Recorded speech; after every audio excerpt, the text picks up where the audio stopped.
All right, so welcome back to another one, y'all.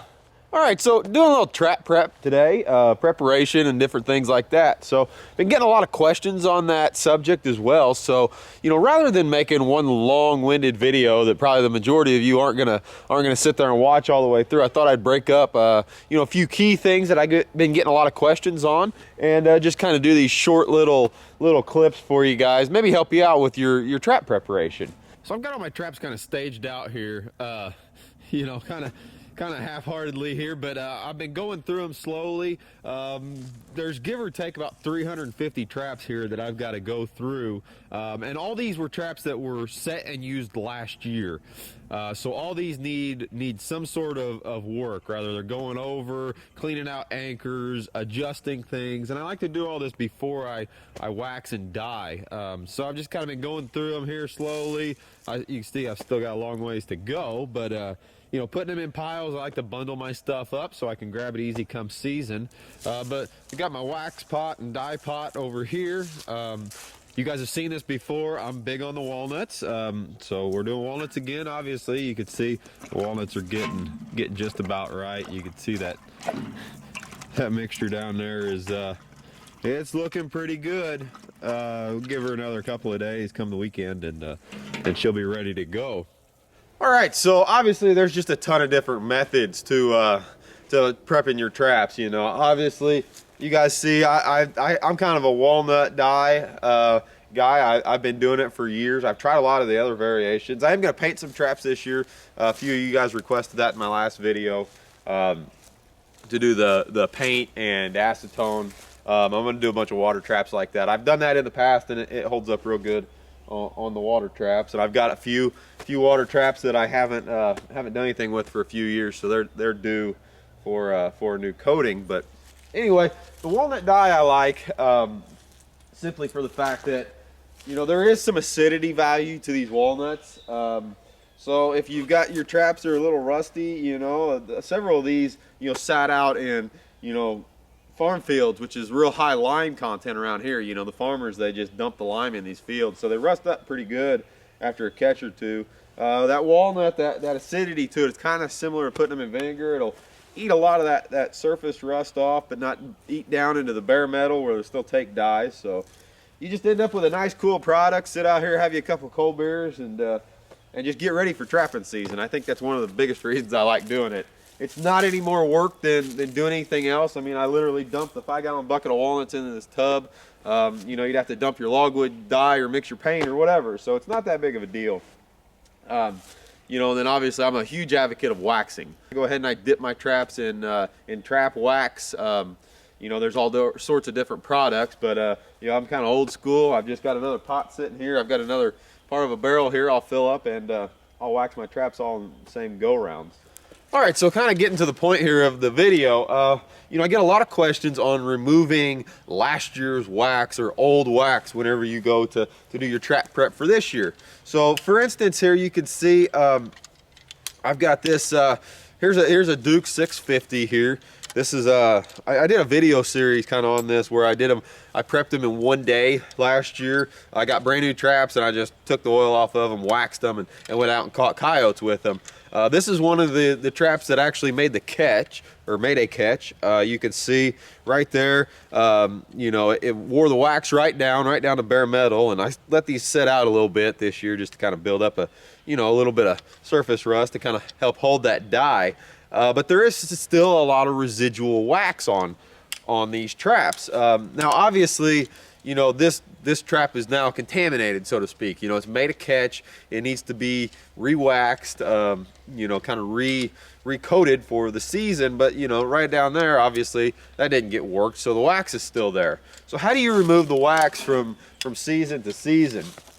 So I kind of do this all in one shot. Now, obviously, whenever you go to boil your traps, wax is lighter than water, so wax will actually float to the top. Now, what I've done here with my boil pot is this is the pot that I'm going to boil all my traps in. You can see what I've done is I've actually welded a nipple on the side of this thing, and what that allows me to do is whenever I dip a bunch of traps in here, I'm going to throw probably 3 dozen traps in this pot and boil them all at once. what'll happen is all that old residual wax will float up to the top of this boil pot. And then what I'm able to do is I'm able just to bring my water level, you can see right up to the height of this nipple I've welded on, and that wax will actually float off the top. And then whenever I go to pull my traps back up out of the dye pot, I'm not pulling them back up through that old contaminated wax. You know, because as soon as you heat these traps up, the wax is just going to come right off of them and float to the top. So obviously, you know, y'all don't have to, if you can't weld or don't have access to a welder, you don't need to go to this extreme. This just works for me because I can stick a bucket right up underneath there. I use a fire, you know, so it's not putting out my fire. But, you know, you could just stick a hose in this thing and just let it overflow for just a couple of seconds, you know, just to pull that top film of wax off. It works out really well. I've been doing it for years. And, you know, it's one way to get rid of that old residual wax. And then go ahead and whenever you go to wax your traps, then you'll have new fresh wax. I think if there's anything, you know, trap preparation, it's having a new coat of fresh wax on it.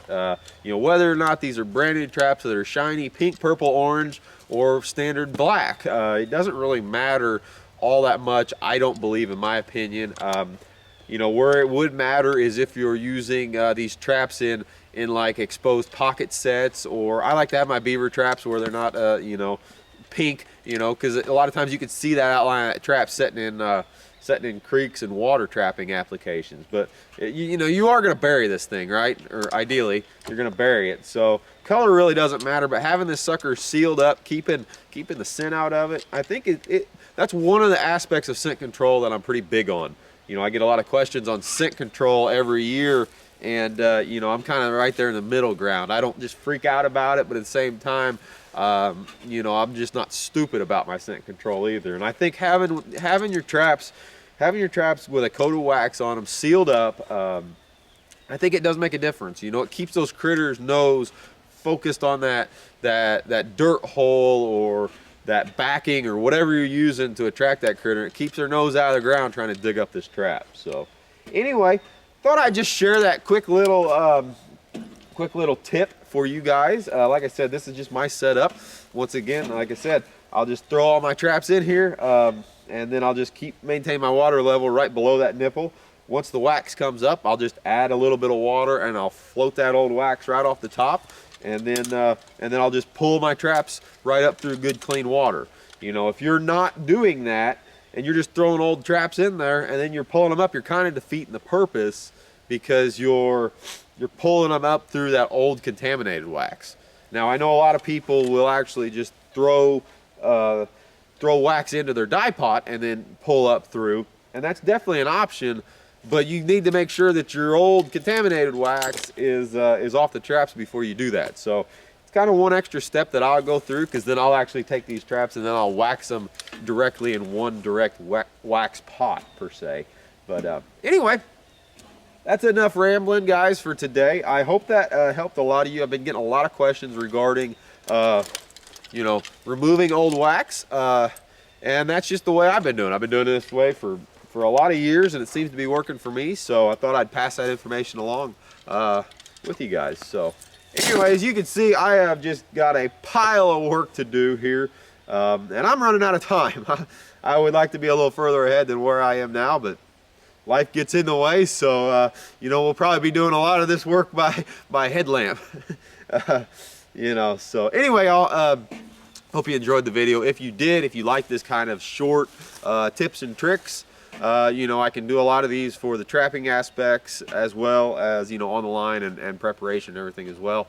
Be sure to leave a comment down below. Let me know what you guys think. Hit that thumbs up, man. That really shows me what you guys do and don't like. You know, that's an easy way without having to type a comment. You hit that thumbs up button. It's like, all right, y'all are enjoying this type of video. So do me a favor, interact with me a little bit down below. I'd appreciate it. With that being said, guys, I got a little bit of daylight left. I'm going to work these traps over. So season's getting close, y'all. As always, appreciate the view. See you on the next one.